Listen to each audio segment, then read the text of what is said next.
Welcome to my channel beautiful ज़िंदगी।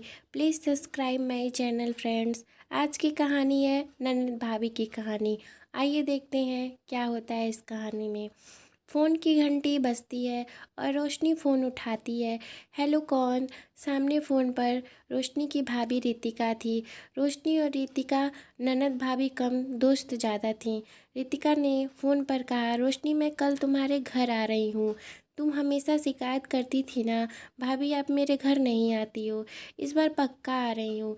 इधर phone पर रोशनी भी बहुत खुश हुई और खिलखिलाते हुए चहकने लगती है। सब सच्ची भाभी? रितिका कहती है, हाँ भाई हाँ, सच्ची।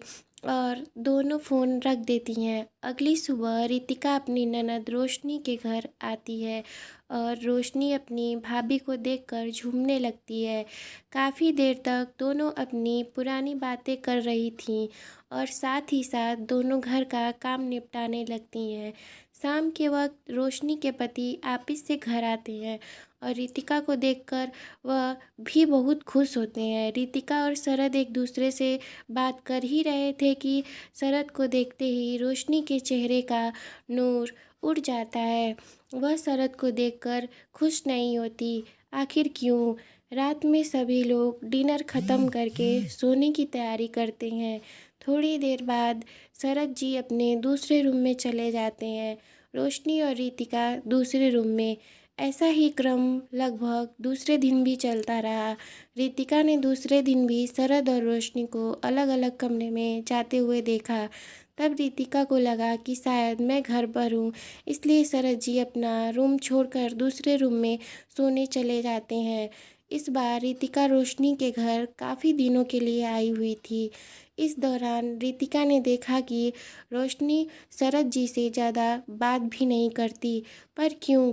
क्या दोनों के बीच कोई मनमुटाव है या दोनों के बीच कुछ अनबन हुआ है?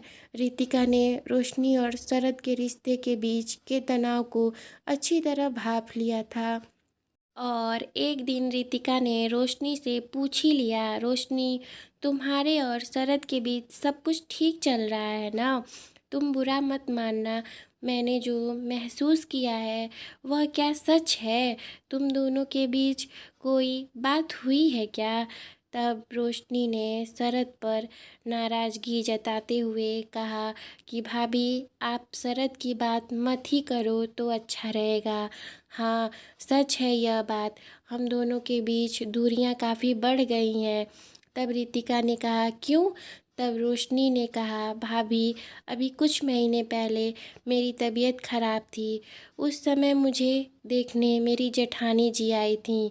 मेरी जेठानी जी ने शरद को काफ़ी दिन से गौर किया और मुझसे कहा, क्या रोशनी देवर जी रात भर मोबाइल और लैपटॉप में लगे रहते हैं?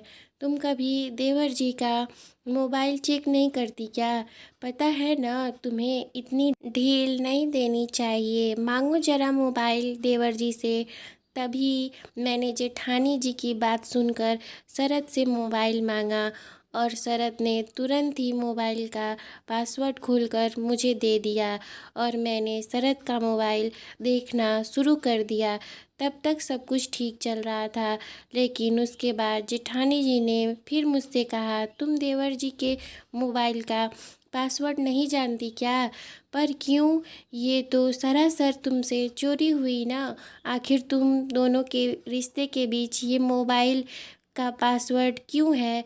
तब मैंने जेठानी जी से कहा, दीदी इसकी कभी ज़रूरत ही नहीं पड़ी, क्योंकि जब भी मैं शरद से मोबाइल मांगती वो तुरंत ही पासवर्ड खोलकर मुझे दे देते हैं। वो मुझसे कभी कुछ नहीं छुपाते। तब जेठानी जी ने मेरी बातों को सुनकर कहा, तुम उसकी पत्नी हो, तुम्हें उसका पासवर्ड पता होना चाहिए। बात तो दीदी की भी सच थी, ऐसा रोशनी कहती है। ऐसे ही धीरे धीरे शरद जब भी ऑफिस से आते थे वैसे ही मैं उनका मोबाइल चेक करने बैठ जाती थी।